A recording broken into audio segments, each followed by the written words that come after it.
आलम को गिरफ्तार कर लिया। लगातार उनसे पूछताछ की जा रही थी। कल भी करीब 8 से 10 घंटे उनसे ईडी ने पूछताछ की थी और आज भी उनसे पूछताछ जारी थी। और अब खबर ये आ रही है कि आलमगीर आलम को गिरफ्तार कर लिया गया है। रांची से इस वक्त की सबसे बड़ी खबर, झारखंड सरकार में मंत्री आलमगीर आलम गिरफ्तार कर लिए गए। आपको बता दें कि कुछ दिन पहले जब ईडी ने आलमगीर आलम के निजी सचिव संजीव लाल और उनके घरेलू सहायक जहांगीर आलम के आवास पर छापेमारी की थी तो भारी मात्रा में कैश बरामद हुआ था। करोड़ों रुपए कैश बरामद किए गए थे और फिर उन दोनों को रिमांड पर लिया गया था। और आज जब पूछताछ की जा रही थी आलमगीर आलम से तो कई तरह के सवाल किए गए और अब उन्हें गिरफ्तार कर लिया गया। हमारे सहयोगी कामरान जुड़ गए ज्यादा जानकारी के साथ। कामरान, मंत्री आलमगीर आलम को ईडी ने अरेस्ट कर लिया है, क्या कुछ ज्यादा जानकारी? बिल्कुल, देखिए कल जब समन भेजकर आलमगीर आलम को बुलाया गया था तो तकरीबन 10 घंटे तक पूछताछ चली थी और आज 6 घंटे की पूछताछ के बाद जो जानकारी मिल रही है उसके मुताबिक आलमगीर आलम को गिरफ्तार कर लिया गया है और आगे की अब कार्रवाई जो है वो तेज कर दी गई है। हालांकि गिरफ्तारी से पहले जो भी कानूनी कार्रवाई ठीक है कामरान, आपको यहाँ पे रोकेंगे, वापस लौटेंगे। प्रमोद शर्मा दिल्ली से संवाददाता जुड़ गए हमारे। प्रमोद जी, मंत्री आलमगीर आलम ईडी के गिरफ्त में आ गए, क्या कुछ ज्यादा जानकारी मिल रही है?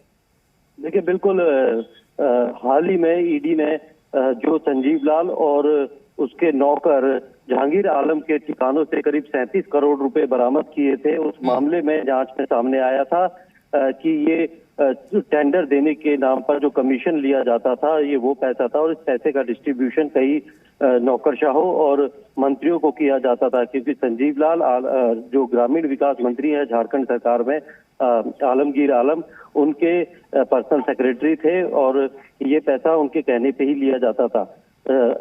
संजीव लाल और जहांगीर आलम को पहले 6 दिन की और उसके बाद 4 दिन की रिमांड पे लिया गया था। उनसे पूछताछ के बाद 14 मई को और आज आलमगीर आलम को पूछताछ के लिए ईडी ने बुलाया था। संतोषजनक जवाब नहीं देने की वजह से और जांच में सहयोग न करने के कारण ईडी ने मंत्री जो है आलमगीर आलम उनको गिरफ्तार किया है। इस मामले में जो है जांच वो की जा रही है ईडी की तरफ से। रांची स्थित जो ईडी का जोनल ऑफिस था वहां पे पूछताछ के लिए उन्हें बुलाया गया था और लंबी पूछताछ के बाद जब संतोषजनक जवाब नहीं दिए और पूरी जांच में सहयोग नहीं किया उसके बाद मंत्री आलमगीर आलम को जो है वो गिरफ्तार कर लिया गया है और अब उन्हें कोर्ट पे पेश करके मुमकिन है कि ईडी उनकी रिमांड की जो है वो मांग करेगी। और उसके बाद इस मामले में क्योंकि जो जानकारी ईडी को मिली थी कि संजीव लाल वो पूरा पैसा अपने नौकर जहांगीर आलम के घर पे रखवाता था और वहां से जो ये पैसे बरामद हुए थे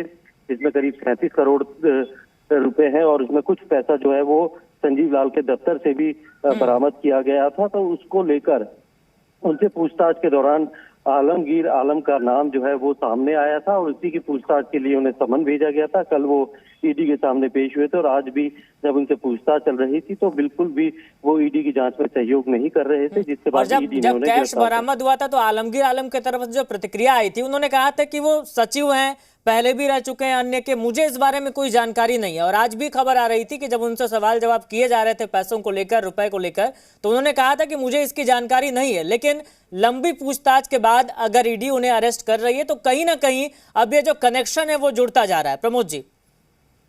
जी बिल्कुल, क्योंकि संजीव लाल जो कि आलमगीर आलम के निजी सचिव थे उनसे पूछताछ की थी और उसके अलावा जहांगीर आलम जो कि संजीव लाल के नौकर थे उनसे पूछताछ की थी रिमांड के दौरान। तो उन्होंने कई चौंकाने वाले खुलासे किए थे और बताया था कि जो भी पैसा बरामद किया गया है वो पैसा जो है उसके मेन बेनिफिशियरी जो है वो जो ग्रामीण विकास मंत्री है आलमगीर आलम वो है और उनके कहने पे ही अलग अलग ठिकानों पे पैसा रखा जाता था। और पिछले काफी सालों से जो है ये टेंडर देने के नाम पे जो कमीशन वसूला जाता था उसका ये पैसा था, जिसके बाद आलमगीर आलम को समन भेजा गया। उन्हें 14 मई और 15 मई यानी आज पूछताछ के लिए बुलाया गया था और पूछताछ के बाद ही जब वो संतोषजनक जवाब नहीं दिए उन्हें कन्फ्रंट कराया गया था।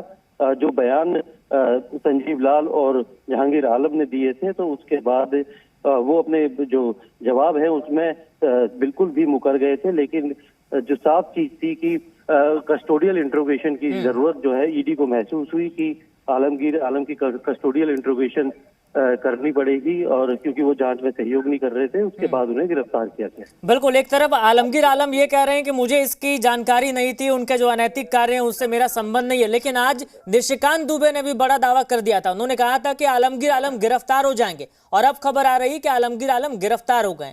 तो जाहिर सी बात है, इसको लेकर सियासत भी अब खूब होगी। देखिए, बिल्कुल ईडी की जो कार्रवाई है उसको लेके शुरू से ही विपक्ष के जो जितने भी नेता हैं वो के सियासी कार्रवाई का दावा करते रहे हैं, और बीजेपी के कहने पर विपक्षी पार्टियों के जो नेता हैं या मंत्री हैं उनको परेशान या फिर गिरफ्तार करने के आरोप लगाते रहे हैं, और यही आरोप अभी भी झारखंड सरकार के जो मंत्री हैं या फिर झारखंड सरकार के जितने भी नेता हैं वो ईडी के ऊपर लगाएंगे। लेकिन चूंकि आपने देखा होगा नोटों के कितने बंडल मिले थे, और जिसको गिनने के लिए मशीनें भी मंगवाई गई थी, और पीएम मोदी ने खुद अपनी चुनावी सभा में इस बात को कहा था कि कैसे विपक्षी पार्टी के जो नेता हैं उनके ठिकानों से करोड़ों रुपए जो है वो बरामद